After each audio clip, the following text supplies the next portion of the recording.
হরি ও রাম শঙ্কর গুরু হরি রাম রাম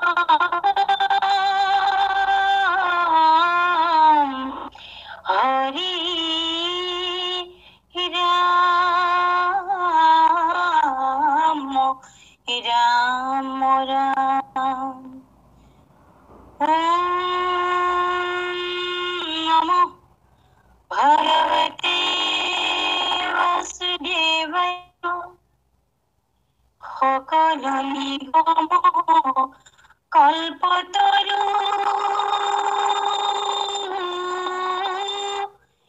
তার ফল মহা ভাগবত মুখে আখি ভূমিত ভৈরবী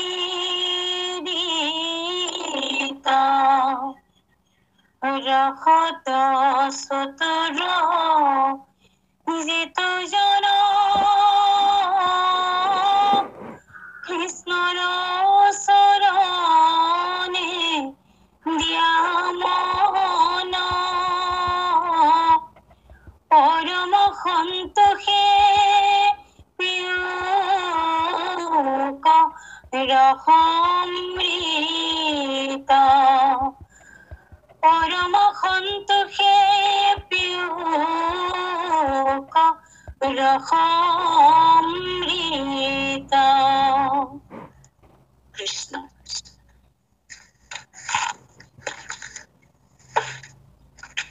কৃষ্ণ দ্বাদশ স্কন্ধৰ সামৰণি প্ৰাৰ্থনা দুলৰী মাধৱ মাধৱ কৃষ্ণ হে ৰাম শুনা সামাজিক জন দিয়া মন কৃষ্ণৰ লীলা চৰিত্ৰ আত্মপৰে হিত নাহি পৃথিৱীত জানিবা ইটো কলিত এৰা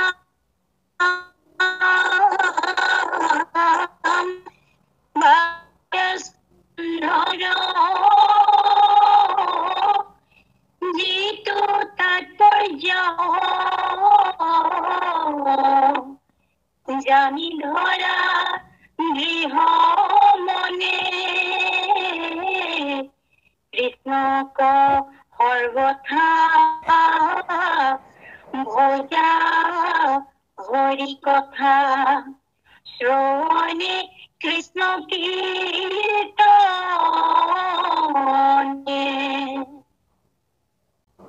ৰাম হোয়া অল্পমতি পদ ভাগৱত ৰচিন জানিন জানি সেমি বুক দুখ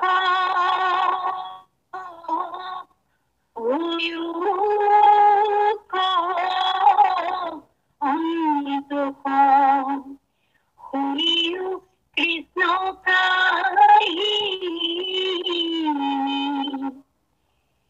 ৰাম অনুচিন্তায়েৰি সুমৰিও হৰি সদিও আপোনাৰ গতি কৃষ্ণৰ কিংকৰে কহে এই পানে দ্বাৰকৰ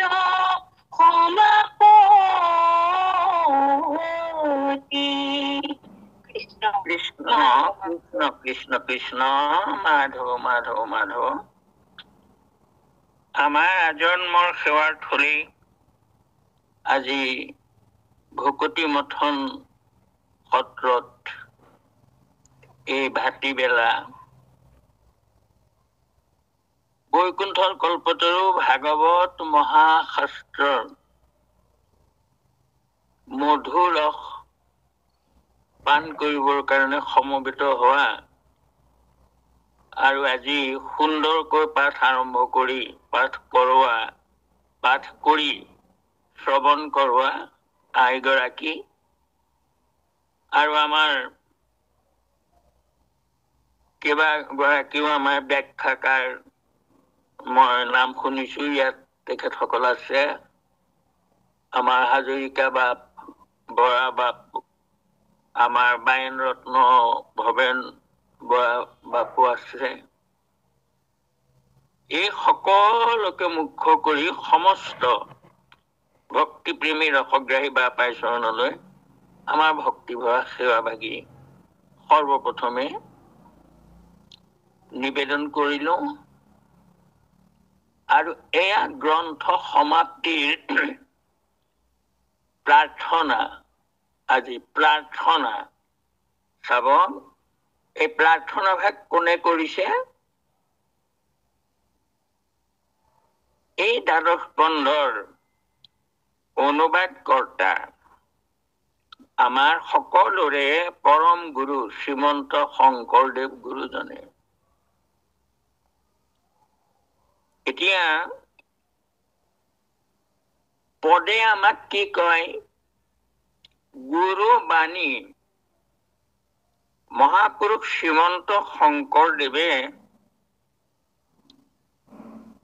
বৰাৰ পৰা মাধৱদেৱক কৈছিলে, শুনেও মাধৱ মোৰ থাকিবৰ থান, কীৰ্তন দশম মোৰ মূৰ্তিৰ সমান। অৰ্থাৎ কীৰ্তন আৰু দশম মোৰ মূৰ্তি। কেনেকুৱা মূৰ্তি? বাক্যময় মূৰ্তি। মই তোমালোকক সশৰীৰে থকা হলে মই এইবোৰ কথাকেই কৈ থাকিলোহেঁতেন সদায়। যিহেতু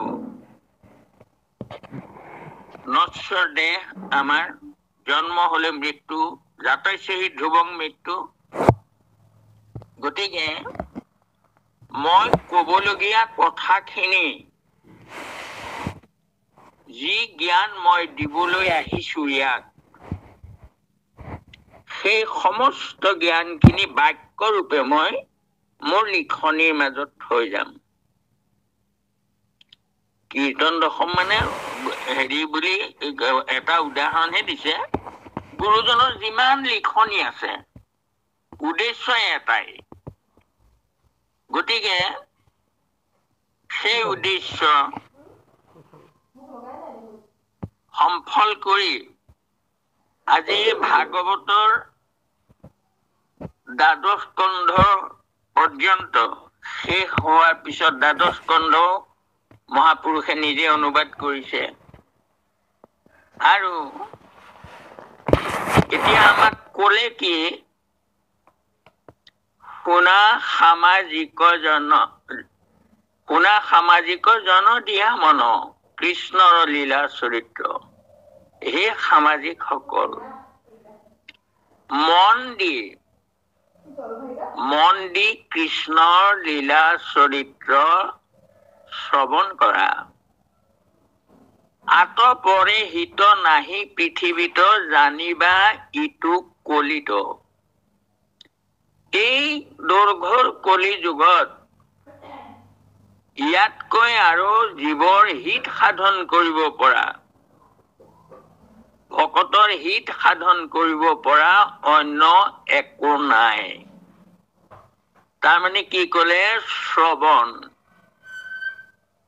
প্ৰভু ভগৱন্তৰ গুণ লীলা শ্ৰৱণৰ বাহিৰে এই কলি যুগত আৰু কোনো, তাৰমানে কি কৈছে কথাটো, যে অন্য কোনো জ্ঞান আৰু কৰ্ম বিশেষকৈ যি দুটা মাৰ্গ জ্ঞান আৰু কৰ্ম মাৰ্গ সত্য যুগৰ পৰা চলিছিলে দ্বাপৰলৈকে আৰু সেই মাৰ্গ দুটা তাৰমানে এতিয়া কলিত কামত নাহে কলি যুগ গতিকে কলিত অকল হিত সাধন কৰিব নামেহে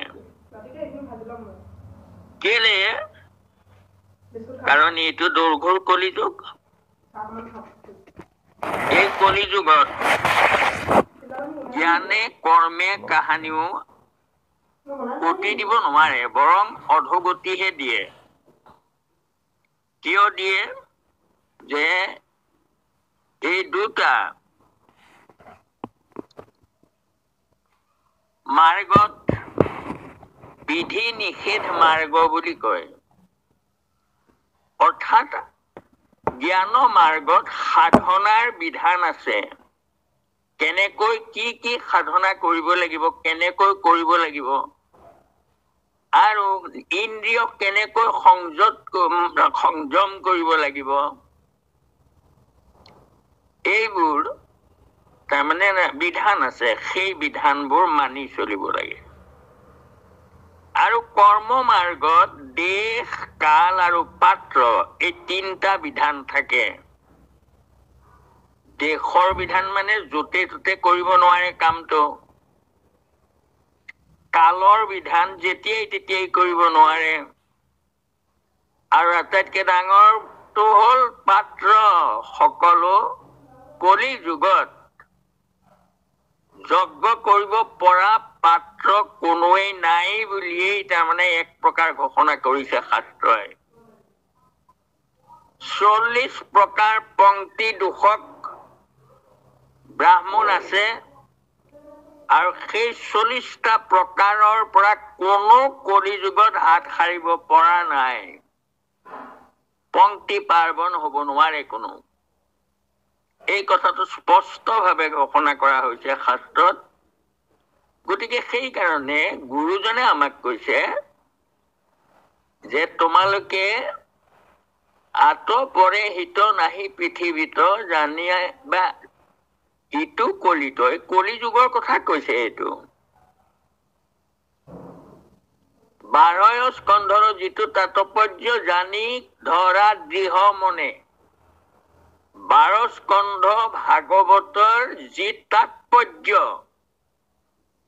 গতিকে মই আৰু সুকীয়াকে তাৎপৰ্য কবলৈ ইয়াত ৰখা নাই গুৰুজনে নিজে লিখি 12 স্কন্ধ ভাগৱতৰ মুঠ তাৎপৰ্যটো ইয়াত কৈ গৈছে গুৰুজনে আমাক কৈছে দৃঢ় মনে ধৰা আমি শৰণ লৈছো সুদৃঢ় বিশ্বাসে সুদৃঢ় বিশ্বাসে গতিকে আমাৰ বিশ্বাসটো দৃঢ় হৈছে নে নাই এই কথাটো ডাঙৰ কথা ভাৱটো একান্ত হৈছে নে নাই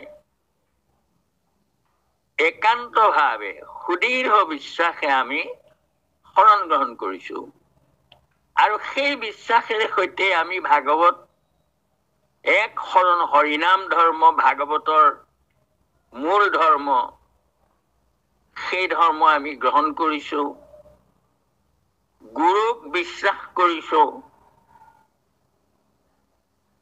গতিকে গুৰুৰ বাণীখিনি কোৱা কথাখিনি আমি বিশ্বাসত ল'ব পাৰিছো নে নাই পৰা বিশ্বাসতে নহয় সুদৃঢ় বিশ্বাসত আমাৰ মনত কিবা সন্দেহ আছে নেকি এতিয়াও থাকি গৈছে নেকি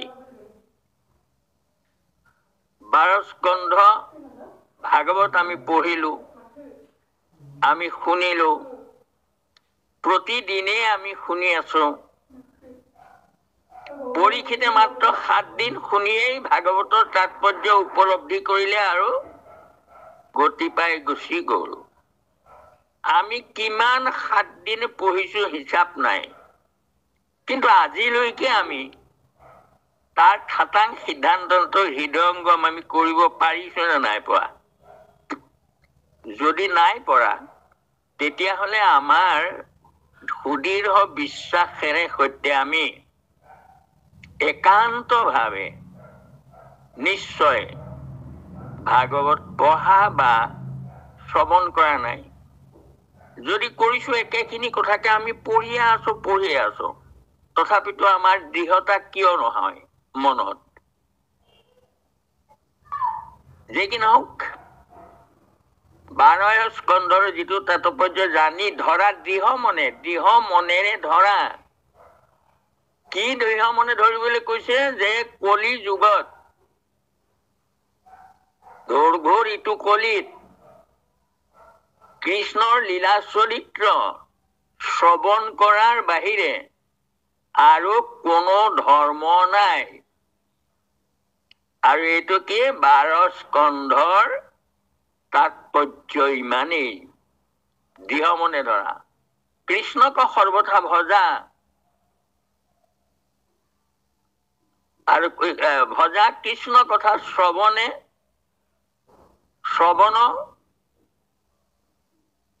কীৰ্তন কৰা, তাৰমানে শ্ৰৱণে কৃষ্ণ কীৰ্তন কাণ কৰ্ণেৰে শুনা আৰু মনেৰে ভজা। হুয়া অল্পমতি পদ ভাগৱত ৰচিলো জানি নজানি, ক্ষমিউক দোষ হুয়ুক সন্তোষ শুনিও কৃষ্ণ কাহিনী।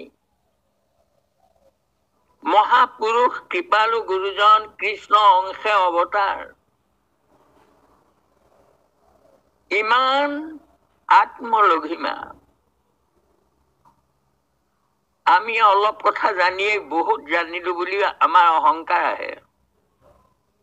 কিন্তু মহাপুৰুষ কৃপালু গুৰুজন ঈশ্বৰৰ অৱতাৰ হৈও এই দাস্যভাৱ, হুয়া অল্পমতি পদ ভাগৱত ৰচিলো জানি নজানি, তেওঁ নজনাকৈ লিখিছেনে বাৰু? কিন্তু তথাপিতো কৈছে যে জানি নজানি মোৰ ভুল হব পাৰে। আন চিন্তা এৰি সুমৰিও হৰি সাধিও আপোন গতি। আন চিন্তা এৰি দিয়া। আন চিন্তা মানে অন্য ধৰ্মবোৰৰ চিন্তা এৰি দিয়া, মাত্ৰ হৰিক সুমৰণ কৰা, হৰিক সততে স্মৰা প্ৰজা বুলি ঘোষাটো কৈছে। সাধিও আপোন গতি মানে নিজৰ গতি। এই নাম ধৰ্মই নিজৰ গতিৰ লগতে আন 10 জনকো গতি দিব পাৰে। এজনে নাম লৈ শুনে মানে তৰে। গতিকে এনেকুৱা ইমান সহজ সৰল ধৰ্ম আৰু নাই।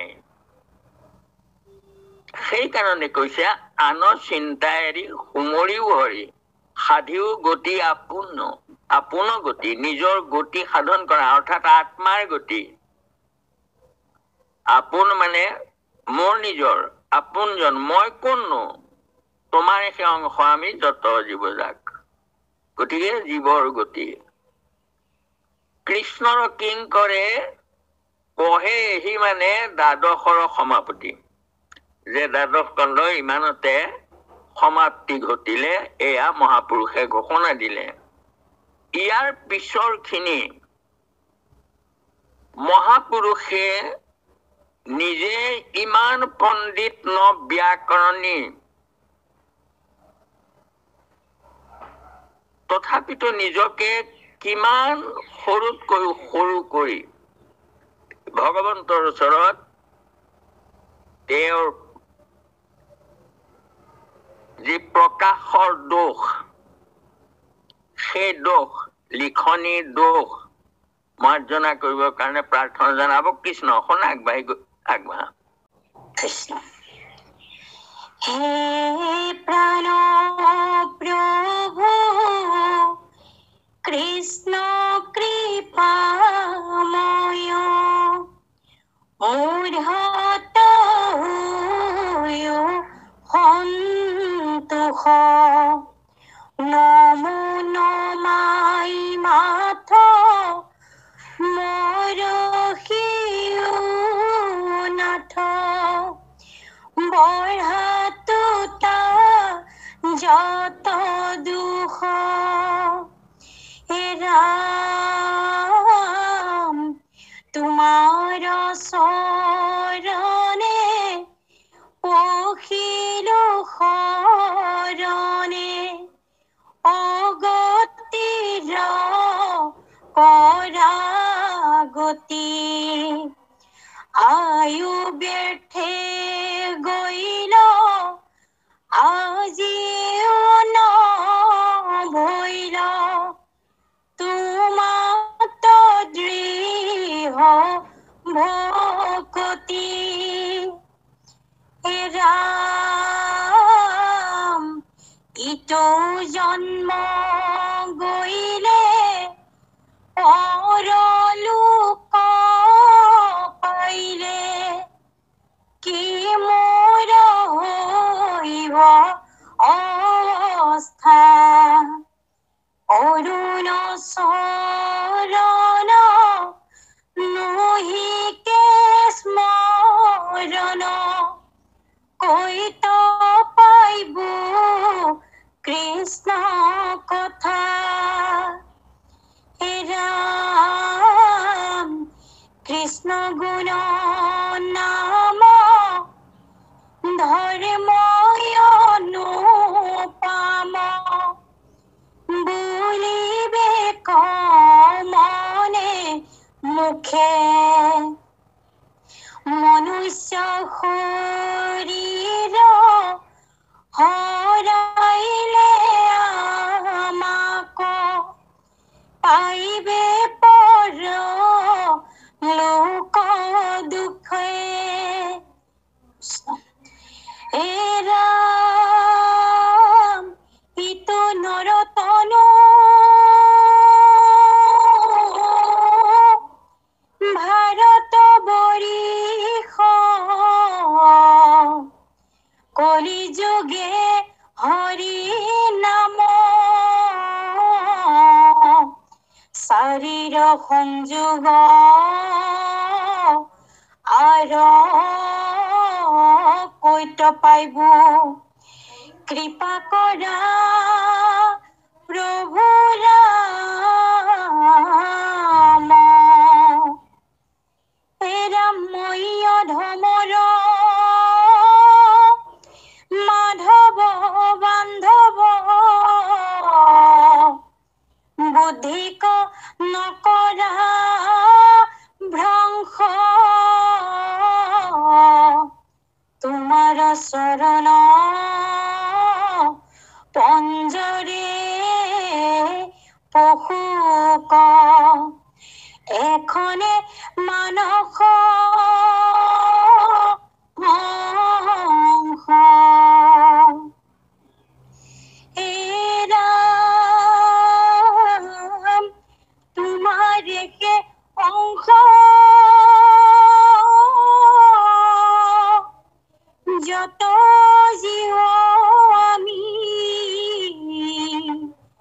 তুমি মোৰ নিজ স্বামী প্ৰভু দামোদৰ এতেকে গোচৰ অৰুত জু পাৱে আমি হে ৰাম তোমাৰ চৰণ চিত্তে নচাৰুক কৃষ্ণ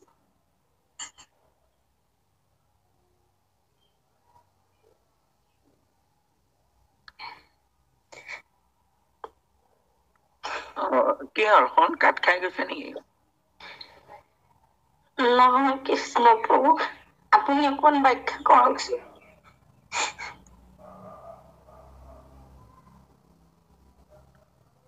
হ'ব কৃষ্ণ সুন্দৰ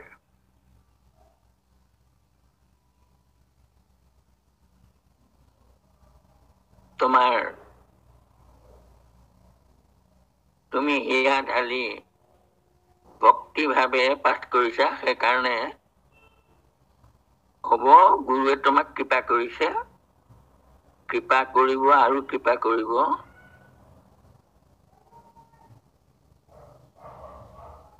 তোমাৰ শৰণ চিত্তে নচাৰক নেৰিব মুখত নাম হে কৃষ্ণ প্ৰাণ দিও এই দান ডাকিবলা ৰাম ৰাম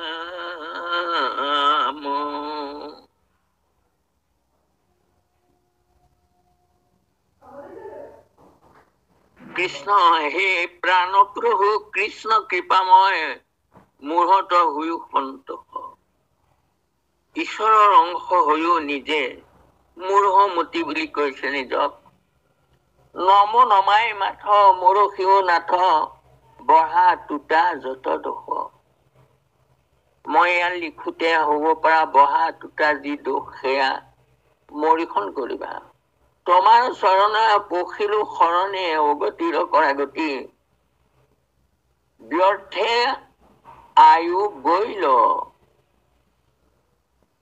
আজিও নভৈল তোমাতৰ দৃঢ় ভকতি কিমান ডাঙৰ কথা দৃঢ় ভকতি গুৰুজনে নিজৰ হব পঢ়োৱা নাই বুলি কৈছো আৰু আমি কিন্তু ভাবো কি নিজকে আমি বহুত জানো বুলি ভাবো আমাৰ ভকতি হৈছে বুলি আমি ভাবো কিন্তু গুৰুজনে কৈছে যে মৰে ভকতি নহল কিমান ডাঙৰ কথা এইটো কিমান আত্মলঘিমা কৃষ্ণ আয়ু কৃষ্ণ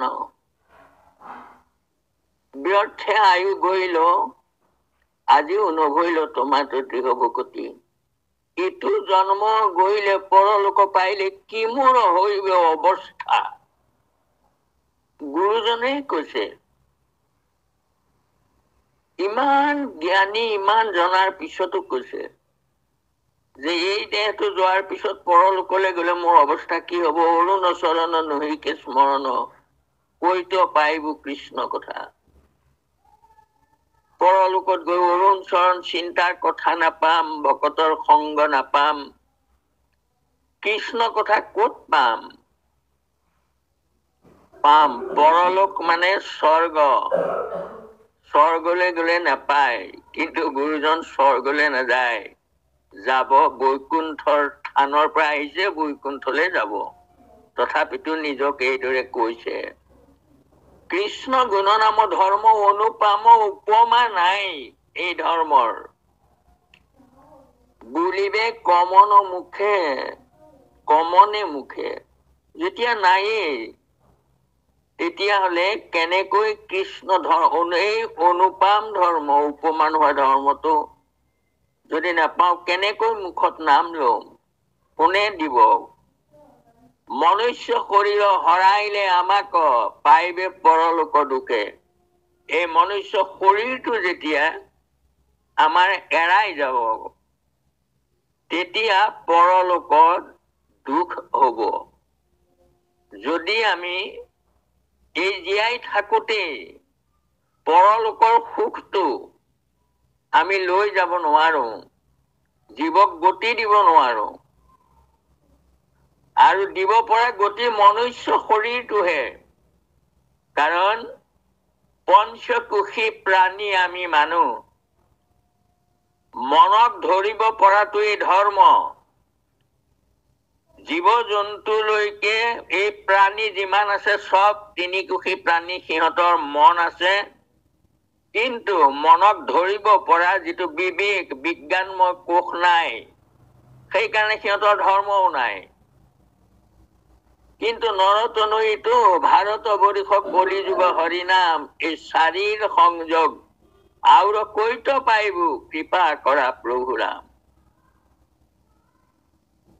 কলি যুগত নৰতনু পাব লাগিব তেতিয়াহে আকৌ ভকতৰ সং পাম ঈশ্বৰৰ নাম পাম চাৰিৰ সংযোগ কোটি কল্পতো নাপায়, সপোনৰ নিধি যেন জাগিলে হেৰাই।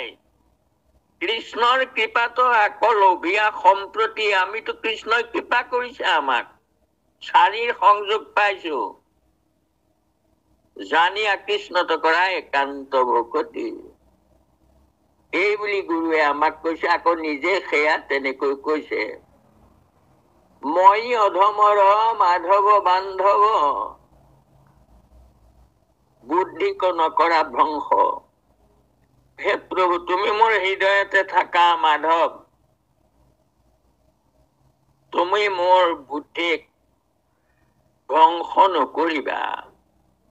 তুমি কৃপা কৰা, তোমাৰ কৃপা হলেহে মোৰ সৎ বুদ্ধি আহিব, মোৰ মনটো সৎ হব। মই অধমৰ মাধৱ বান্ধৱ, বুদ্ধিক নকৰা ভ্ৰংশ, তোমাৰ চৰণৰ পঞ্জৰে পশুক এখনে মানস হংস। মোৰ মন ৰূপী হংসটো তোমাৰ চৰণ পিঞ্জৰাত আবদ্ধ হওক। তোমাৰ সেই অংশ যত জীৱ আমি, তুমি মোৰ নিজৰ স্বামী। হয়, আমি সকলোৱে নিজক পাহৰি গলো, আমি যে ঈশ্বৰৰ অংশ। তুমি জগজীৱ তোমাক পুজিলে মিলে আপোনাতে যায়। আমি যেতিয়া ঈশ্বৰৰ অংশ, ঈশ্বৰক পুজিলে, ঈশ্বৰক শ্ৰদ্ধা কৰিলে যে আমিও শ্ৰদ্ধাৰ ভাগ পাওঁ অংশ হিচাপে, এইটো আমি বুজিব লাগিব। প্ৰভু দামোদৰ এতেক গোচৰ কৰো তজু পাৱে আমি। প্ৰভু তোমাৰ চৰণত মই ইমানেই প্ৰাৰ্থনা কৰিছো, তোমাৰ চৰণ চিত্তে নচাৰক নেৰিবো মুখত নাম। হে কৃষ্ণ প্ৰাণ দিও এৰি দান, ডাকি বোলা ৰাম ৰাম। গুৰুজনে কৈছে মই ইমানেই বিচাৰিছো, আৰু লগতে আমাকো কৈছে সকলোৱে ডাকি বোলা ৰাম ৰাম। শুওঁতে উঠোতে বহোতে খাওঁতে ইমান সুন্দৰ তাৰমানে ধৰ্ম গুৰুজনে আমাক দি গল।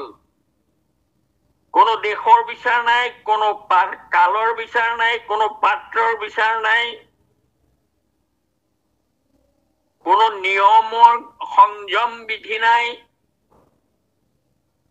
ইমান সহজ। গতিকে ভাগৱতত আপোনাসকলক মই কব খুজিছো এটা কথা মাত্ৰ। সেই কথাটিয়েই হল যে ভাগৱত শাস্ত্ৰ আহিলে কিয়, অহাৰ উদ্দেশ্যটো কি, ভাগৱত আমাৰ মাজলৈ কিয় আহিবলগীয়া হল। আপোনালোকে এটা কথা জানে সকলোৱে, যে আমাৰ গীতা শাস্ত্ৰত এক শৰণ প্ৰকাশ কৰা হল। সৰ্বধৰ্মান পৰিত্যাজ্য মাম একং শৰণং ব্ৰজ, অহং ত্বং সৰ্বপাপেভ্যো মোক্ষয়িষ্যামি মা শেষঃ। অৰ্জুন, সৰ্বধৰ্ম এৰি এক শৰণ সাক্ষাৎ সুদৃঢ় বিশ্বাসে সুখীলৈ আমাত নকৰিবা ভয় হেৰা, কৰো অংগীকাৰ সমস্ত পাপতে মই কৰিব নিষ্ঠাৰ। এক শৰণ, মহাপুৰুষে এক শৰণ ধৰ্ম প্ৰচাৰ কৰিছে। এক শৰণটো আমাৰ গীতাৰ পৰাই আনিছে।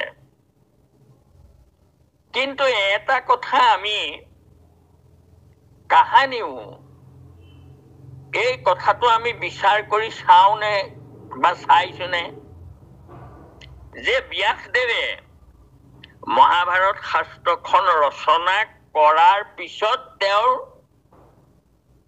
বিকৃতি ঘটিছে মূৰৰ। কাৰণ নাৰদদেৱে তেওঁক কৈছে যে চাৰিও বেদৰ কৰিল আহা শাখা ভেদ, যাৰ যেন জাতি ধৰ্ম দিলা পৰিচ্ছেদ।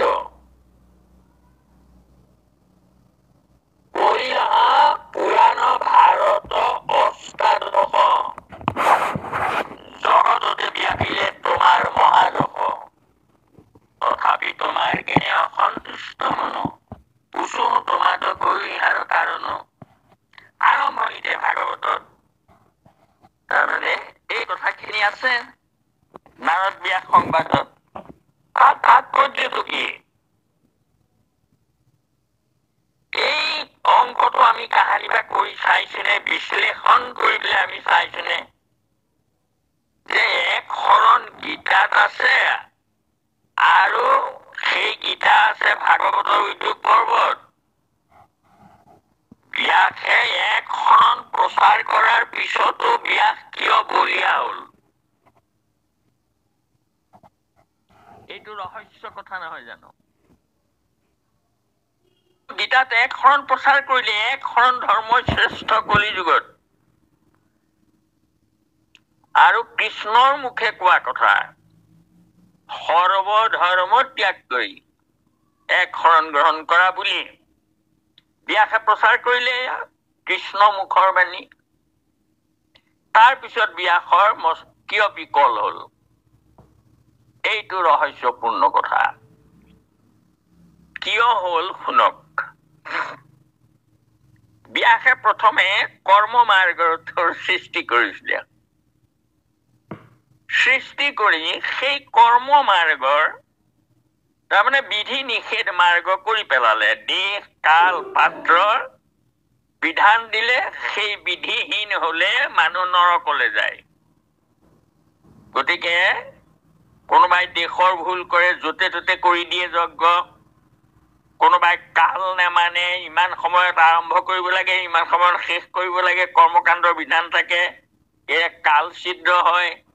আকৌ কাৰোবাৰ তাৰমানে পাত্ৰ দোষ হয়। আৰু কলি যুগত পাত্ৰ নায়েই। কৰ্মকাণ্ড কৰিব পৰা পাত্ৰ কলি যুগত নাই। নাই মানে 40 প্ৰকাৰ পংক্তি দোষক পুৰোহিত আছে, যি পুৰোহিতালি কৰিব নোৱাৰে, সেইকাৰণে পংক্তি দোষক বুলি কয়। সেইবোৰ হিচাপ দিলে আপোনালোক বিচুতি খাব। কলি যুগত নাই। আৰু সেই কথাষাৰ মই গুজৰাটতো গৈ তাৰমানে মই চেলেঞ্জ দি কৈ আহিছো যে তোমালোকে মনুসংহিতা মানা বৰকৈ। মনুসংহিতাই পংক্তি দোষক ব্ৰাহ্মণৰ যজ্ঞ কৰিব নোৱাৰে বুলি কৈছে, আৰু তোমালোক চব পংক্তি দোষক, তোমালোক পংক্তি পাৰ্বণ কোনো নহয়। এইদৰে মই কৈ থৈ আহিছিলো, আৰু তাত কোনো মাত মাততা নলালে, সঁচা কথা কবলৈ গলে। গতিকে কেনেকৈ কৈছো মই যে মনুসংহিতাখনকে তেওঁলোকে একেবাৰে ডাঙৰ শাস্ত্ৰ বুলি মানি লয়। সেই মনুসংহিতাই নিষেধ কৰিছে 40 প্ৰকাৰ পংক্তি দোষক ব্ৰাহ্মণ আছে, আৰু আমাৰ অসমখনত চব পংক্তি দোষক, কোনো হৰা নাই। গতিকে সেইকাৰণে যে সেইটো পংক্তি দোষক ব্ৰাহ্মণে যাবৎ গ্ৰসত গ্ৰসৌ হব্যক্তিব সমন্ত্ৰবিদ তাবৎ গ্ৰসত প্ৰেত্য দীপ্ত চুলাস্তয় গুড়াত মনুসংহিতাত লিখা আছে। পিতৃ শ্ৰাদ্ধত যদি পংক্তি দোষক ব্ৰাহ্মণে শ্ৰাদ্ধ কৰি এটাই জলপান খায়, জলপানটো যিমান ডাঙৰ হব, তাৰমানে গঢ়াটো সিমান ডাঙৰকৈ এটা লোহাৰ পিণ্ড জুইত ৰঙা কৰি যিমান গঢ়া খাব, সিমান বাৰ মৃতকৰ মুখত তাৰমানে সেই পিণ্ডটো, অগ্নিপিণ্ডটো ভৰাই দিয়া হব, সিমান বাৰ। এইটো মনুসংহিতাত লিখা আছে। গতিকে চিন্তা কৰকচোন, পংক্তি দোষক ব্ৰাহ্মণে যদি কেনেবাকৈ এই শ্ৰাদ্ধ কৰে, এইটো বৰা পুৰাণত আছে। কি বুলি আছে যে অবৈষ্ণৱ পুত্ৰ যদি জন্ময় কুলত স্বৰ্গহন্তে পিতৃকো পেলাৱে নৰকত। দেই, সেই নৰকত পেলাইছিলে মেধাতিথি নামৰ এজনে। দেই, আৰু সেই পিতৃযজ্ঞ নিৰূপণ কৰা তেওঁৰ ককাকেই আছিলে। সেই ককাকো নামি আহিলে। দেই, সেইটো কাহিনী মই এতিয়া নকওঁ, আপোনালোকক কবলৈ সময় নহব। গতিকে যেই কি নহওক, কিন্তু যিজনে পিতৃযজ্ঞ সৃষ্টি কৰিছিলে নিমি, সেই তেওঁ তাৰমানে নৰকলৈ গুচি আহিছিলে। নাই, গতিকে আৰু সেই কথাটোকে লিখা আছে, অবৈষ্ণৱ পুত্ৰ যদি জন্মৰ কুলত স্বৰ্গহন্তে পিতৃক পেলাই নৰকত। তাৰপিছত কন্দা কটা শুনি সুধিলে তোমালোক কোন, কেলে ইমান কান্দিছা গহ্বৰত? তেতিয়া তেওঁলোকে কলে যে আমি তাৰমানে আমাৰ বংশতে এটা অবৈষ্ণৱ জন্ম হল, তোমালোকনো কোন, অবৈষ্ণৱ পুত্ৰটো কোন? তেতিয়া তেওঁলোকে কৈ দিলে যে অবৈষ্ণৱ পুত্ৰ মেধাতিথি নাম, আৰু আমাক স্বৰ্গৰ পৰা তাৰমানে নমাই আনিলে সি। ময়ে মেধাতিথি, মই মই তোমালোকৰ উদ্ধাৰৰ কাৰণে মই তাৰমানে শ্ৰাদ্ধ কৰিলো। বোলে তুমি এটা ভুল কৰিলা, কি ভুল কৰিলা? বোলে পংক্তি দুখক ব্ৰাহ্মণক ভোজন কৰালা। গতিকে কেনেকুৱা সাংঘাতিক কথা চাব। এতিয়া আমাৰ কি হৈ আছে, সেইকাৰণে এইটো হবই নোৱাৰে। নায়েই, যজ্ঞ কৰিব পৰা কোনো পণ্ডিত নাই এইটো যুগত, কলি যুগত বিশেষকৈ। বাৰু যে কি নহওক, এতিয়া প্ৰশ্ন হল যে ব্যাসে কি কৰিছিলে? প্ৰথম কৰ্ম মাৰ্গ সৃষ্টি কৰিলে, কৰি পেলাই এইবোৰ যে বিধি বিধানবোৰ কৰিলে বিধিৰ কিংকৰ, সেইবোৰ নহয়, হৈ পেলাই মানুহবোৰ তললৈহে যায়, ওপৰলৈ নাযায়। তেতিয়া তেওঁ আকৌ চিন্তা কৰিলে যে ঠিক আছে, এতিয়া তাৰমানে জ্ঞান মাৰ্গৰ দ্বাৰা তাৰমানে হেৰি কৰো বুলি জ্ঞান মাৰ্গটো তেওঁ সৃষ্টি কৰিলে। নিৰ্গুণ ব্ৰহ্মক ধ্যান কৰাৰ যিটো মাৰ্গ, জ্ঞান মাৰ্গ, এইটো কৰিলে। কৰি পেলাই তাৰ পৰা দেখিলে তাকো সহজ সৰল নহয়, সকলোৰে কাৰণে তাৰমানে সেইটো নহয়।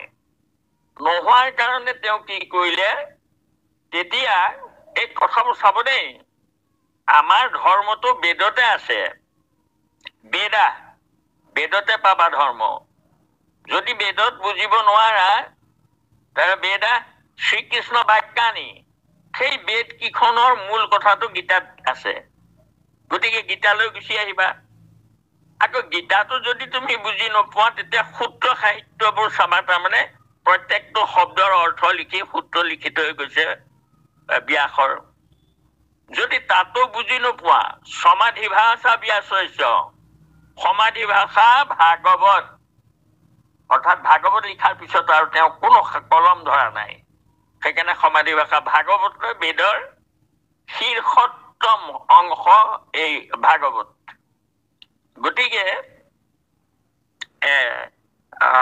সেইকাৰণে এই যে গীতাত তাৰমানে এইটো হেৰি কৈ দিয়া হল। কোৱাৰ পিছত এক শৰণৰ কথা কলে গীতাত, কোৱাৰ পিছত ব্যাস আকৌ কেলে বলিয়া হল? তেতিয়াহলে তেওঁতো এক শৰণটো সুন্দৰকে দেখুৱাই দিলে। জ্ঞান মাৰ্গটো নালাগে, এইটো হেৰি কৰিব, নিৰ্গুণ ব্ৰহ্ম চিন্তা কৰিব নোৱাৰে। গতিকে ঈশ্বৰতে সন্তোষ হোৱা, সেৱা কৰা, পূজা কৰা, দৰ্শন কৰা, এইবোৰ কথাটো গীতাত প্ৰকাশ কৰি দিলে। তাৰপৰা দিয়াৰ পিছত ব্যাস বলিয়া কিয় হল?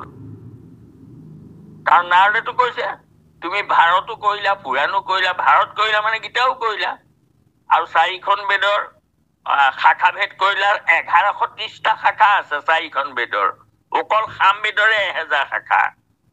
গতিকে ইমানবোৰ কৰাৰ পিছত তোমাৰ এইটো কি হল? তেতিয়া তেওঁ কলে যে মই বুজি পোৱা নাই দেই, মই কি কৰিলো? মহাজ্ঞানপূৰ্ণ আমি জগতে প্ৰখ্যাত সন্ত সমাধিত ব্ৰহ্ম, আপুনি সাক্ষাৎ তথাপি মনৰ তম্ৰ লাগে, সন্তোষ নাপাও বিমৰি সি কিবা কৰি আছো দোষ, আপুনি অগাধ বুদ্ধি অংশ অৱতাৰ, পঢ়িও মতপ্ৰভু কাৰণ ইহাৰ। তুমি মোক কোৱাচোন, মই নিজে বুজি পোৱা নাই কথাটো। তেতিয়া এওঁ তাৰমানে নাৰদে তেওঁক কলে যে নাৰদ বদতি শুনা মহামুনি ব্যাস, তুমিহে কৰিলা সবে জগতকে নাশ। তুমি জগতক নাশ কৰালা, আৰু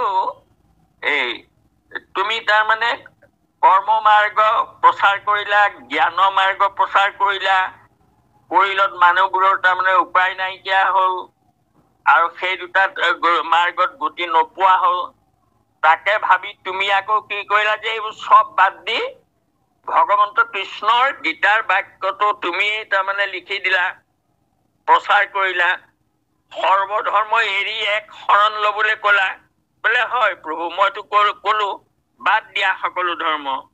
আৰু এক শৰণ লোৱা, এতিয়া ঠিক আছে, সেইখিনিলৈকে ঠিকেই হ'ল কথাটো। এতিয়া তুমি কিবা এটা নিদিলা যে মানুহক, কি নিদিলো, কি দিলানো তুমি? তুমি কলা সকলো ধৰ্ম বাদ দি দিয়া, সকলো ধৰ্ম কৰিব নোৱাৰা তোমালোকে, নোৱাৰা কাৰণে এইবোৰ চব ধৰ্ম বাদ দিয়া, বাদ দিয়ে এক শৰণ লোৱা। এইটো প্ৰচাৰ কৰিলা বোলে, হ কৰিলো। এতিয়া উত্তৰটো দিয়া মোক যে মই এই যে জ্ঞান মাৰ্গ কৰ্ম মাৰ্গ এই দুইটা মাৰ্গত ত্যাগ কৰি শৰণ লব লাগিব নে নালাগে? বোলে লাগিব। শৰণীয়াজনে ধৰ্ম কৰিব লাগিব নে নালাগিব? লাগিব। কেনেকে কৰিব? শৰণ লৈ তেওঁ কি কৰিব? তেতিয়া ব্যাস নিমাত। আৰু তেতিয়া নাৰদে কলে, তোমাৰ এইখিনিলৈকে ঠিকেই আছিলে, সৰ্বধৰ্ম ত্যাগ কৰিবই লাগিব, এইটো খাটাং। কিন্তু ত্যাগ কৰিব হয়, ধৰিব কি? ধৰ্মটো ধৰিব লাগিব কিবা এটা, সেইটো তুমি দিয়া নাই। নাই দিয়া। তোমাৰ ভুল সেইটোৱেই।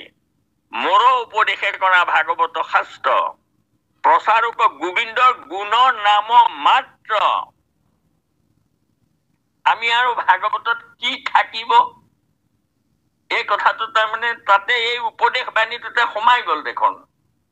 প্ৰচাৰক গোবিন্দৰ গুণৰ নাম মাত্ৰ, আৰু কি শ্ৰৱণ কীৰ্তন মাত্ৰ কৰক নিশেষ। মাত্ৰ শ্ৰৱণ আৰু কীৰ্তনহে কৰিব। আৰু এই দূৰ হওক তোমাৰ মনৰ যত ক্লেশ। আৰু তেনে ভাগৱত আহিলে কিয়? জ্ঞান মাৰ্গ কৰ্ম মাৰ্গ ৰিপ্লেচ কৰিবৰ কাৰণে, আঁতৰাই দিবৰ কাৰণে। ভাগৱত সূৰ্য উদয় হল, আৰু ভাগৱত সূৰ্য উদয় হোৱাৰ পিছত পুৰাণৰ সূৰ্য ইতি মহাভাগৱত। সূৰ্য উদয় হোৱাৰ পিছত লেম্প চাকি কোনোবাই জ্বলাই থব লাগে নেকি? সূৰ্য ওলাই থাকোতে বা জ্বলাই তাৰ সেই পোহৰটো ব্যৱহাৰ হব জানো? সূৰ্য ওলাই থাকোতে সেইটো কামত নহা কথা নহবনে? গতিকে সমস্ত পুৰাণৰ সূৰ্য এয়া ভাগৱত, শাস্ত্ৰৰ সূৰ্য ভাগৱত। একেবাৰে বেদৰ পৰা ধৰি, মই কলোৱেই বেদৰ ক্ৰম বিকাশ, ভাগৱত বেদৰ শেষ সংস্কৰণ, আৰু এইফালে ধৰ্মৰো তাৰমানে শেষ সংস্কৰণ। ধৰ্মও একমাত্ৰ এটাই, আৰু সেই ভাগৱতকে শুকদেৱে পৰীক্ষিতক ওচৰলৈ লৈ আহিছিলে, আৰু লৈ আহি কি হৈছিলে তাত সভাখনত? আপোনালোকে তাৎপৰ্যটো তাৰমানে গোটেই খিনি ওলাই যাব তাতে। পুৰাণ ভাৰত আদি যত প্ৰকাশ কৰে, নানা মত যত মহাজন খবৰ সভা মধ্যত, এই সভাখন কত বহিছিলে মহাজন সকলৰ? সৰজু তীৰত। কেতিয়া? পৰীক্ষিতে যেতিয়া পৰীক্ষিতক 7 দিনৰ ভিতৰত তক্ষকে দংশন কৰিব, আৰু তেতিয়ালৈ সেই পৰীক্ষিত সৰজুতিলৈ ওলাই গল। মায়া মোহ সংসাৰ ৰাজ্য ধন চব ত্যাগ কৰিলে, কৰি সৰজুতিৰত আত্মাৰ গতি, মৰণৰ হাত সাৰিবলৈ কি কৰিব লাগে মৃয়ন্তা মানুহে? এই প্ৰশ্ন লৈ তেওঁ গৈ সৰজুতিৰত বহিলে, আৰু গোটেই ঋষি মুনি সকল, দেৱ ঋষি আদি কৰি মহা ঋষি যিমান আছিলে চব আহিলে, তপ ঋষি। আৰু তাত কি হল? পুৰাণ ভাৰত আদি যত, পুৰাণ ভাৰত আৰু ভাৰতখনেই শেষ আছিলে তেতিয়া লিখা। 4 বেদৰ শাখা ভেদ কৰিলে, তাৰপৰা ভাৰত লিখিলে। ভাৰত লিখিলে মানে তাতে গীতাও আছে। গতিকে ঋষি সকলৰ গাতো দোষ নাই। তেওঁলোকে সেই ব্যাসে ভাগৱত লিখাৰ আগত লিখা শাস্ত্ৰবোৰে পঢ়িছে। তেওঁলোকে জ্ঞান আৰু কৰ্ম মাৰ্গতে মজি আছে। কোনোবা জ্ঞান মাৰ্গত আছে, কোনোবা কৰ্ম মাৰ্গত। কাৰণ ভক্তি মাৰ্গৰ শাস্ত্ৰ লিখিত হোৱাই নাই। গতিকে ভকতে ব্যৱহাৰ কৰা শৰণ কালৰে পৰা বিধিৰ কিংকৰ গুচি কৰে সদা শ্ৰৱণ কীৰ্তন। বিধিৰ কিংকৰ গুচিব লাগিব, শ্ৰৱণ কীৰ্তন কৰিব লাগিব। গতিকে তুমি বিধি কিংকৰ এৰি পেলাই নাম লবলৈ জানো, নাম গুণ দিলা, শাস্ত্ৰ লিখিলা বোলে নাই লিখা, গতিকে মোৰ উপদেশে কৰা, এয়া কৰা। আৰু সেয়া ব্যাসে লিখিলে, লিখি কি কৰিলে, তেওঁ পুত্ৰ শুকদেৱক পঢ়ুৱালে, পঢ়ুৱাই পেলাই শুকদেৱক কৈ থলে যে তুমি এই শাস্ত্ৰ বৰ্তমান তোমাৰ হাতত ৰাখি থোৱা আৰু উপযুক্ত পাত্ৰত এই শাস্ত্ৰ প্ৰয়োগ কৰি ভাগৱতৰ কাম কি দেখুৱাই দিবা, প্ৰমাণ কৰিবা, কৰি পেলাই কলি যুগৰ মানুহৰ কাৰণে শাস্ত্ৰভাগ থৈ যাবা। আৰু শুকদেৱে কাৰ ওচৰত শ্ৰৱণ কৰি কাক গতি দিব এই সন্ধান কৰি আছে। ক'ত প্ৰয়োগ কৰিব শাস্ত্ৰ, উপযুক্ত পাত্ৰ লাগিব। তেনেতে তেওঁ গম পালে যে পৰীক্ষিতক 7 দিনৰ ভিতৰত তক্ষকে দংশন কৰিব। আৰু ইতিমধ্যে তাত তাৰমানে 7 দিনৰ আগৰ পৰাই তাৰমানে গোটেই সকলো ঋষিমুনি তাত গোট খাইছে। পৰীক্ষিত সৰস্বতীলৈ ওলাই গৈছে। আৰু এই সপ্তম দিনটোৰ আৰম্ভ হোৱাৰ লগে লগেই তাৰমানে শুকদেৱে গৈ তাত পাইছেগে। ইতিমধ্যে সেই প্ৰশ্নকে কৰি আছে, তাৰমানে মিৰিয়ন্তা মানুহ মৃত্যু ভয় গুচিবলৈ কি কৰিব লাগে এইবোৰ কৈ আছে। কোনোবাই কৈছে যজ্ঞ কৰা। এই পুৰাণ ভাৰতৰ পৰা যে কৈ আছে ঋষিমুনি বোলে, তেওঁলোকৰ হাতত ভাগৱত নাই, ক'ৰ পৰা কব, পঢ়াই নাই। গতিকে তেওঁলোকে পুৰাণ ভাৰত আদি যত সেই তেতিয়ালৈকে ব্যাসে লিখাবোৰ আছে তেওঁলোকৰ, তাৰ পৰাই কৈ আছে তেওঁলোকৰ গাতো দোষ নাই, কাৰণ ভাগৱত তেওঁলোকে পোৱাই নাই। গতিকে কৈছে যজ্ঞ কৰা, ক'ত পাইছা, পুৰাণত পাইছো। কোনোবাই কৈছে দান দিয়া, ক'ত পাইছা, মহাভাৰতত পাইছো। কোনোবাই কৈছে যোগ কৰা, ক'ত পাইছা, উপনিষদত পাইছো।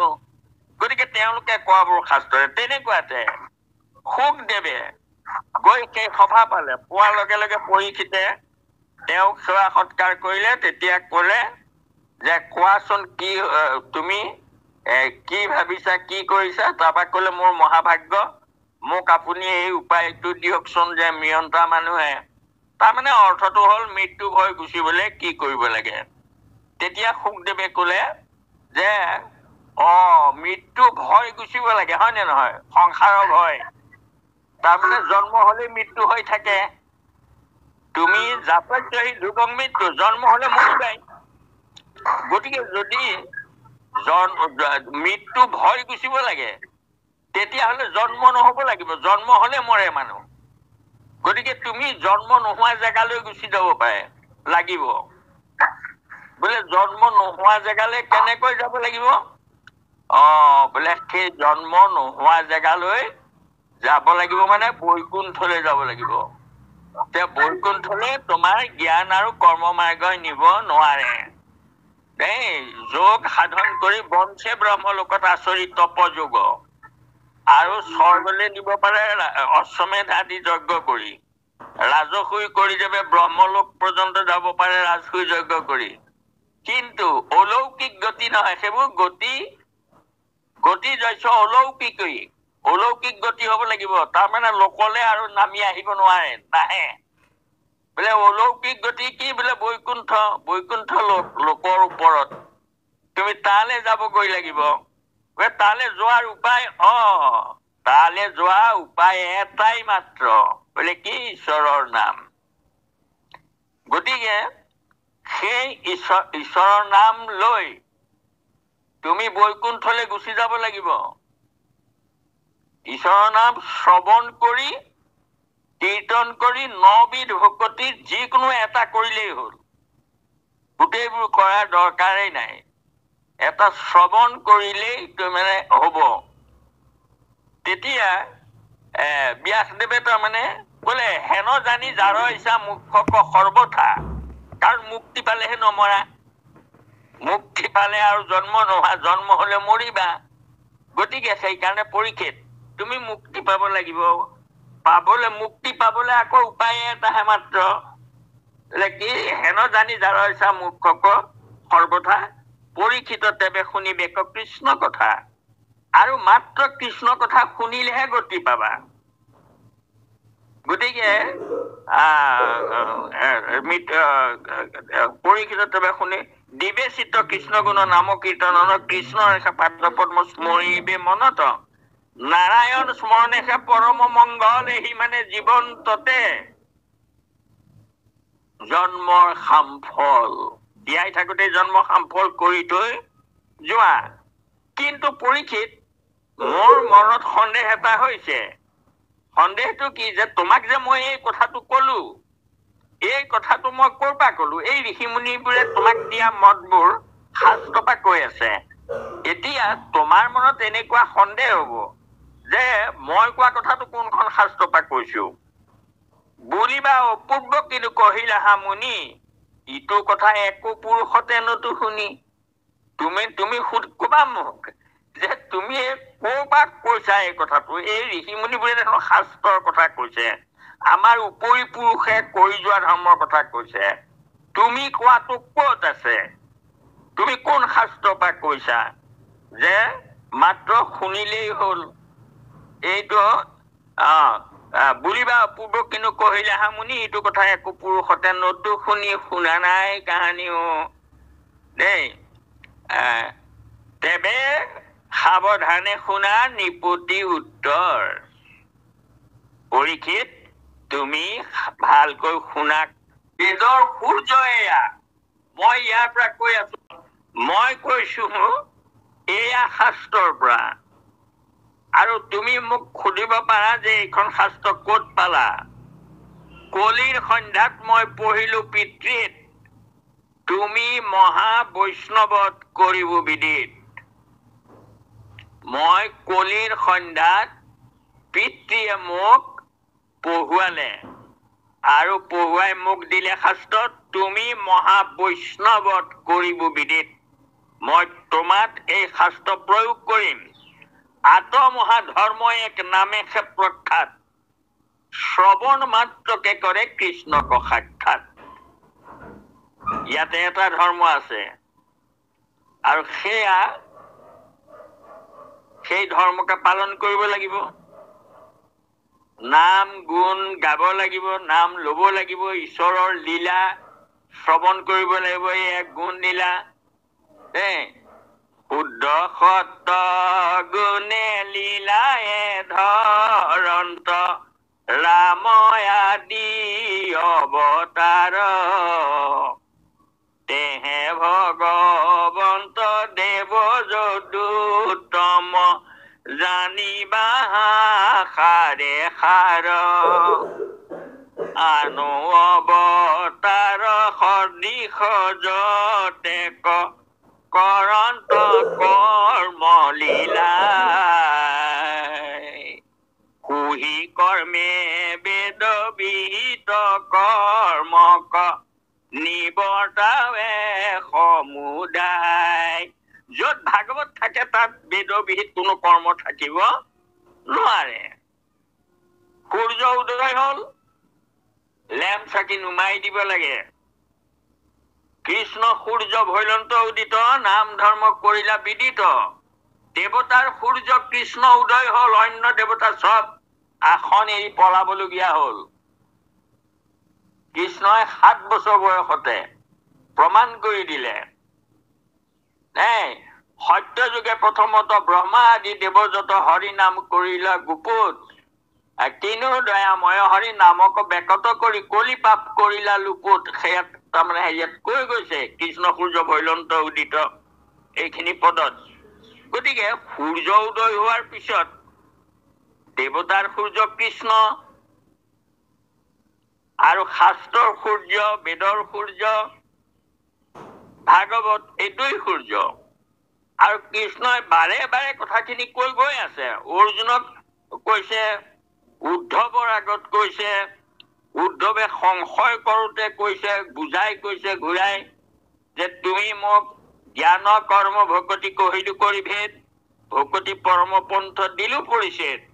মই ভকতি পৰম পথ সিদ্ধান্ত দিলো। এই কৃষ্ণৰ সিদ্ধান্ত শুনি উদ্ধৱে আকৌ সুধিছে যে তুমি এইটো কিয় দিলা? আৰু তোমাৰ সন্মনয়তো পৰম ভকতি কেৱলে লোকৰ সাধে গতি, কিন্তু বেদে ফুৰে গাই জ্ঞান বিনে গতি নাই। তেতিয়া আকৌ কৃষ্ণই কৈছে, আৰে জ্ঞানৰ কথাটো ইয়াতে আছে। জ্ঞানী নিৰাকাৰ ব্ৰহ্ম সমাধিত ধৰে, ভকতে সাকাৰ ৰূপ চিন্তি নাম স্মৰে। এইটো বেদৰ বস্তুৱেই, এইটো ভক্তি মাৰ্গৰ সাকাৰ ৰূপ জ্ঞান, জ্ঞান মাৰ্গৰ নিৰ্গুণ। গতিকে তুমি এতিয়া নিৰ্গুণ ব্ৰহ্ম ধ্যান কৰা, এইটো যুগতে নাই, যুগ ধৰ্ম নহয় এইটো। গতিকে সেইকাৰণে এয়া কৰা। আৰু তুমি হেৰিয়াৰ কথা কৈছা, জৈত নাহি মোৰ নাম সূৰ্যৰ উদয়, তৈতেহে প্ৰকাশে জাগ যুগ ধৰ্ম ছয়। তাৰমানে মোৰ নাম সূৰ্য য'ত নাই তাত লেম চাকি জ্বলাবই। তোমাৰ দিহতাটো কোৱা, তুমি কোনটো মাৰ্গত আছা? সূৰ্যৰ পোহৰত আছা নে লেম চাকিৰ পোহৰত আছা? যদি লেম চাকিৰ পোহৰত আছা, তোমাৰ গুৰিত সূৰ্য নাই, তেতিয়াহ'লে তুমি লেম চফা কৰি কৰি জ্বলাই থাকা সদায়। কিন্তু মোৰ নাম সূৰ্য য'ত প্ৰকাশ কৰে তাত লেম চাকিৰ দৰকাৰ নাই।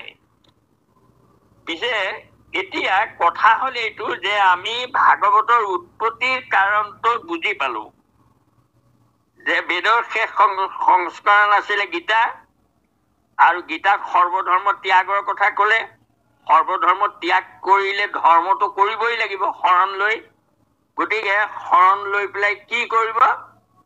বোলে বেদৰ বিহিত কৰ্ম শৰণ কালৰে পৰা বিধিৰ কিংকৰ গুচি কৰে সদা শ্ৰৱণ কীৰ্তন। জ্ঞান মাৰ্গত যিদিনা সন্ন্যাসী হব, সেইদিনা তেওঁলোকে বিধি বিধান এৰি দিব, কি যোগী হব। কৰ্ম মাৰ্গত যিদিনা কৰ্মানাং কৰ্ম্যানাং ন্যাসং সন্ন্যাসং, কাম্য কৰ্ম কৰি কৰি বিধি মানি মানি কৰি গৈ থাকিব লাগিব। যিদিনা সন্ন্যাসী হব সেইদিনা তেওঁ বিধি বাদ দিব। জ্ঞান মাৰ্গত যিদিনা জ্ঞানী হব, যোগী হৈ যাবগৈ, উপাধি পাব, সেইদিনা তেওঁ বিধি বিধান বাদ দিব।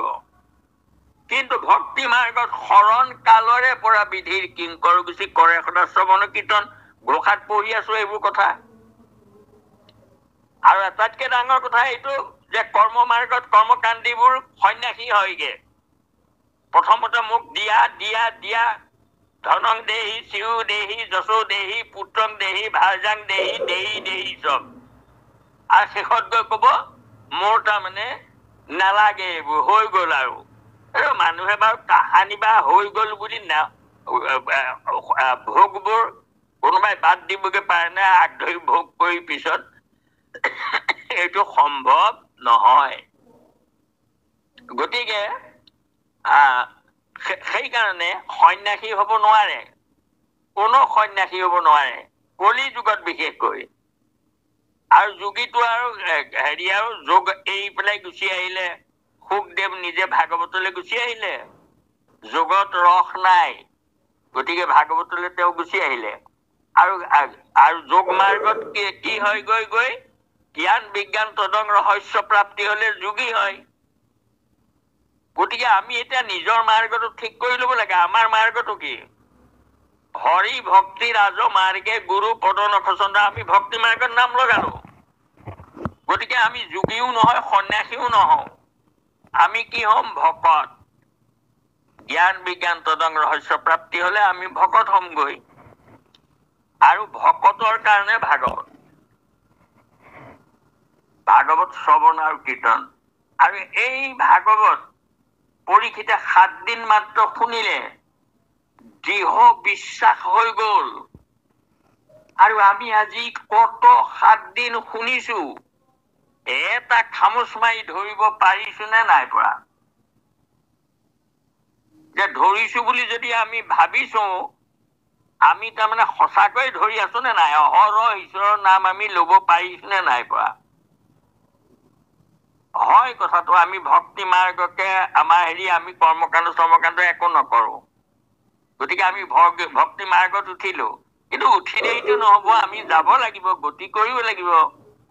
কেলে? জ্ঞানত নাম লগালো, বিজ্ঞানলৈ যাব লাগিব, তাৰপৰা তদংগলৈ যাব লাগিব, তাৰপিছত ৰহস্য প্ৰাপ্তি হবগৈ লাগিব, ষ্টাৰ্টটো কৰিব লাগিব, যাব লাগিব। আমি একে ঠাইতে ৰৈ থাকি একে কিছু কথাকে গাই থাকিম নে নাই, আমি তাৰমানে আগুৱাই গৈ থাকিম, সেইটো ডাঙৰ কথা। গতিকে আমাৰ যেই কি নহওক, বাপ নবাই সমস্ত শুকদেৱে যিটো উদ্দেশ্য লৈ ভাগৱত প্ৰচাৰ কৰিছিলে, পৰীক্ষিতক মাধ্যম লৈ দেখুৱাই দিলে গোটেই ঋষিমুনি সকলক, চোৱা শ্ৰৱণতে পাইলা গতি পৰীক্ষিত নিপতি। এয়া শাস্ত্ৰ প্ৰথমতে কৈছিলে, আত্মহা ধৰ্ম এক নামে সে প্ৰখ্যাত, শ্ৰৱণ মাত্ৰকে কৰে, শুনিলেই হব, অন্য কৰিব নালাগে। প্ৰমাণ হৈ গল। পৰীক্ষিতে কি পালে ভাগৱতত? 7 দিনতে কি আৱিষ্কাৰ কৰিলে পৰীক্ষিতে? কি শুকদেৱে শেষত কলেগৈ, যিটো ব্ৰহ্ম সেই মই হেন মানা মনে, যিটো মই সেই ব্ৰহ্ম অজানা সৰ্বক্ষণে, নেদেখিবা তক পাৱত দংশন্তে, এতেকে তোমাক নিষ্ঠা ৰিবে ভগৱন্তে। তুমি ব্ৰহ্ম, তোমাৰ দেহৰ মৃত্যু আছে, তুমি নমৰা, তুমি ব্ৰহ্ম, তোমাক কোনে মাৰে? যিটো ব্ৰহ্ম সেই মই, তক্ষ কৰো দেহটো ভাঙি দিয়া মায়াৰ শৰীৰ, পঞ্চতত্ত্বাত ভৱেদ সৃষ্টি, পঞ্চভৌতিক দেহবোৰে আত্মাক ঢাকি ৰাখে, সেয়ে মায়া আমাৰ। অবস্তুক দেখা হয়, বস্তুক আৱৰি, অবস্তুটো বাদ দিয়া, বস্তু ধৰা। গতিকে মোক কোনে মাৰে? যেতিয়া মই জানিম যে মোক জুয়ে নপৰে, নৈনং চিন্দন্তে সস্তানি নৈনং দহতি পাবক নচয়ন ক্ৰয়দান্তম নচয়তি মাৰুত, জুয়ে পুৰিব নোৱাৰে, বতাহে পুৰিব নোৱাৰে, হস্তই কাটিব নোৱাৰে, জুয়ে পুৰিব নোৱাৰে।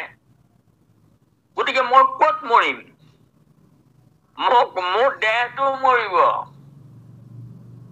মোৰ ঘৰটো ভাগিব, মই নতুন ঘৰত প্ৰৱেশ কৰিম।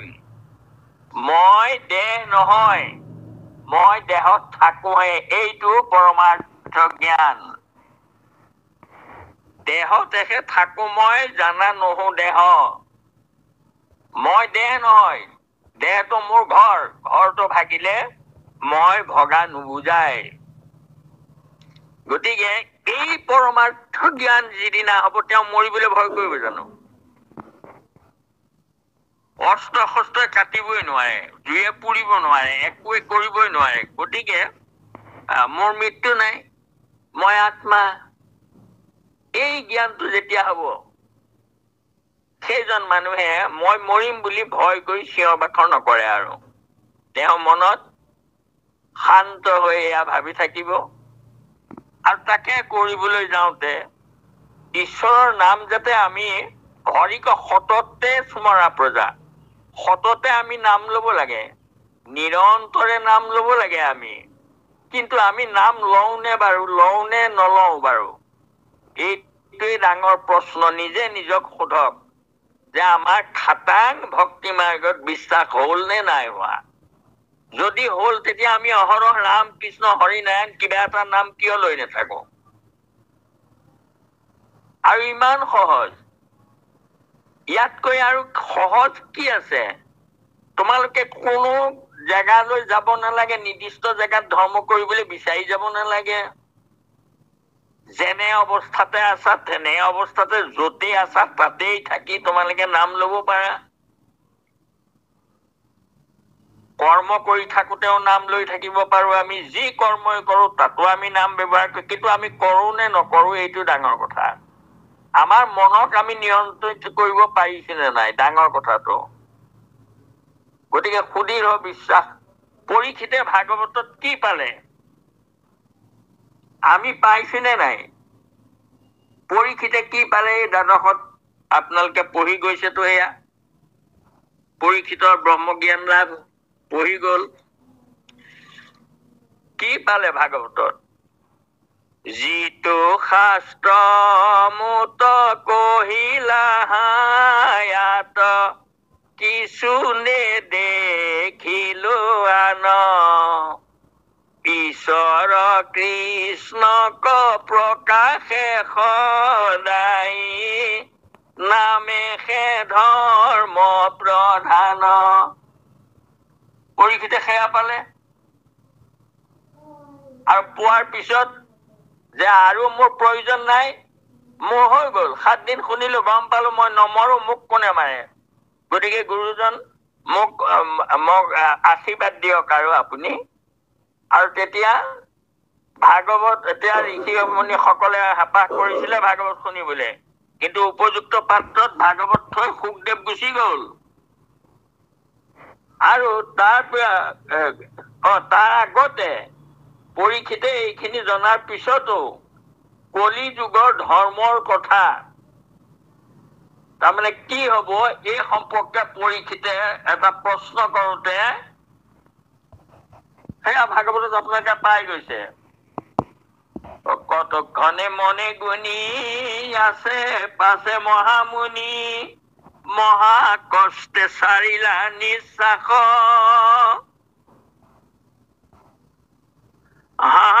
কিনো দৈৱ বিধি লোকৰ নহৈব সিদ্ধি, পাখণ্ডে কৰিবে সৰ্বনাশ। পৰীক্ষিত, পাখণ্ড ওলাব বহুত, ওলাই এই প্ৰমাণ কৰি দিয়া শাস্ত্ৰখন 7 দিন মাত্ৰ শুনি পৰীক্ষিতক উদ্ধাৰ কৰি দেখুৱাই দিয়া শাস্ত্ৰখন মই থৈ যাম সুতৰ আগত, সুতৰ হাতত এয়া থৈ যাম। গতিকে কিন্তু এই শাস্ত্ৰৰ গতি কি হব পিছলে, আজিৰ যিটো অৱস্থা সেই অৱস্থা সুতে তেতিয়াই দেখিলে। ৰাম বেদৰ ৰহস্য এইটো মহাভাগৱত শাস্ত্ৰ, পৃথিৱীত কৰিলো প্ৰচাৰ, কলিৰ মলিন লোক আকে শুনি নিষ্ট ৰূপ, অভিপ্ৰায় হেন সে আমাৰ।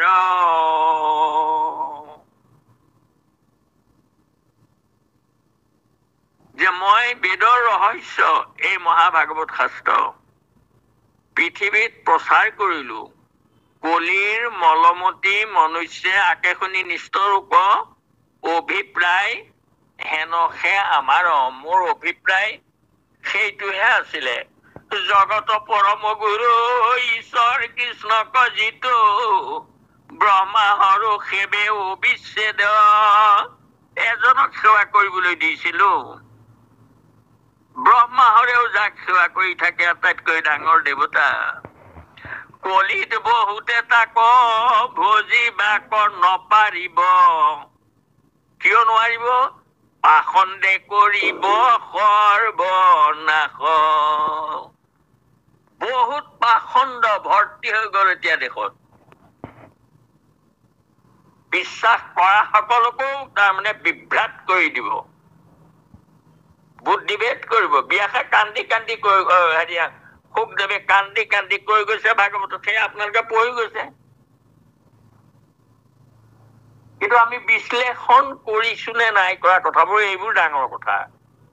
ভাগৱত বহুবাৰ পঢ়িছো, কিন্তু পঢ়িলেই নহব, অধ্যয়নটো বিশ্লেষণাত্মক হ'ব লাগিব।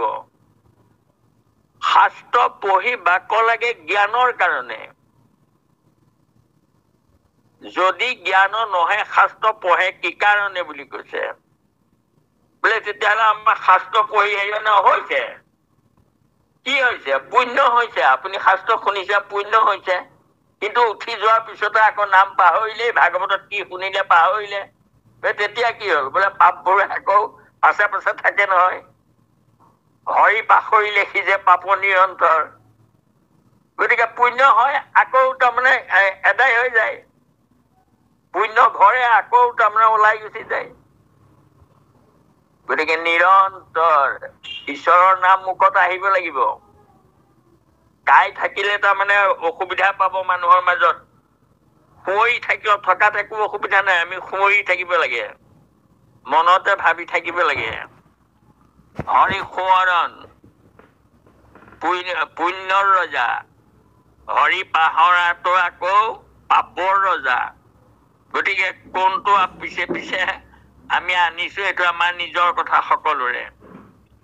যি কি নহওক বাপ বান্ধৱ সমস্ত, মই এটা কথা আপোনাক ক'ব পাৰো, দৃঢ়তাৰে ক'ব পাৰো, আমি এইটো জনমতে গতি নাপাব পাৰো, অৰ্থাৎ ঊৰ্ধ্বগতি আমি নাপাব পাৰো। কিন্তু আমাৰ যে অধোগতি নহয়, এইটো খাটাং। কাৰণ আমি ভক্তি মাৰ্গত ভৰি দিলো। স্খলন নাহিকে কদাচিত মহাজনসৱে জানিবা নিশ্চয় কৰি। আমাৰ স্খলন নহয়, এয়া মই আপোনালোকক শপত খাই ক'ব পাৰো। যিহেতু এয়া শ্ৰৱণ কৰিছো আমি, আমাৰ একেবাৰে বৈকুণ্ঠলৈ যাব পৰা শক্তিকণ আমাৰ হোৱা নাই, নহলেও আমাৰ অধোগতি নাযাওঁ। অমানৱী জনম পাই হৰি নভজিলা, অৱশ্যে হৈবা ভাই তিন তৰুশিলা। সেই যিটো জন্মৰ পৰা ওপৰলৈ আহি আছিলো, সেইটোলে আমাৰ তাৰমানে এইটো অধোগতি নহওঁ, এইটো খাটাং। মই সকলোকে কৈছো যে আমি গতিটো আমাৰ ঊৰ্ধ্ব হৈছে, গৈ থাকিম, একো কথা নাই। নাৰদে একে জন্মতে নাপায় বুলি কৈ দিলে, পিছৰ জন্মত পালে। কিন্তু আমি বাৰু পিছৰ জন্মতো নালাগে, কেইবাৰ জন্ম হৈছো গমেই নাপাও নহয়। গতিকে এতিয়াও এয়ে ধন্য যে এইটো আমি ধন্য জন্ম পাইছো, সাধু সংগ পালো, আমি এইদৰে ঈশ্বৰৰ কথা আলোচনা কৰিবলৈ পালো। আৰু প্ৰায় সদায় আমি এবাৰ নহয় এবাৰ আমি ঈশ্বৰৰ কথা এইটো কৰোণা কৰিলে আমাক, আৰু সেই কৰোণাৰ ফল আমি ভুঞ্জিছো। আৰু সেইকাৰণে এইখিনি কথা মই কবলৈ যাওঁতে, মই বৰ কথাবোৰ কৈ যাওঁতে কেতিয়াবা বৰ আবেগিক হৈ যাওঁ। এইটো দোষ মোৰ দেই। মই সেই গুৰুজনে কোৱাৰ নিচিনাকৈ যে মই কেলে ভাৱ প্ৰৱণতাটো বেছি হয় মোৰ। গতিকে কওঁতে কথাখিনি প্ৰকাশ ভংগীত হয়তো কিবা অসুবিধা হ'ব, আপোনাৰ হবে কোনোবাই মনতে দুখো পাব পাৰে যে আমাক গালি পাৰিছে নেকি। কিন্তু গালি পৰা নাই, মোৰ মহামিত্ৰ আপোনালোক সুহৃদ বান্ধৱ। মই আপোনাসকল সকলোৰে ঈশ্বৰে সদগতি দিয়ক, সদমতি দিয়ক। সেইকাৰণে আমি এইবোৰ অনুষ্ঠান কৰি আছো। গতিকে হ'ব পৰা ভুল ভ্ৰান্তি খিনি আপোনাসকলে মৰিখন কৰিলে কৃপালু গুৰুৱে মৰিখন কৰিব। কোটি কোটি ঘৰৰ অপৰাধন্তে কৰময়ী দুৰাশ হৰি মুখ দাস হেন মানি ক্ষমিও কৃপাময়, ক্ষমিও কৃপাময়। শ্ৰীমন্ত শংকৰ হৰি ভকতৰ জানা যেন কল্পতৰু, তাহান্ত বিনাই নাই নাই আমাৰ পৰম গুৰু, আমাৰ পৰম গুৰু কৃষ্ণ মাধৱ মাধৱ মাধৱ।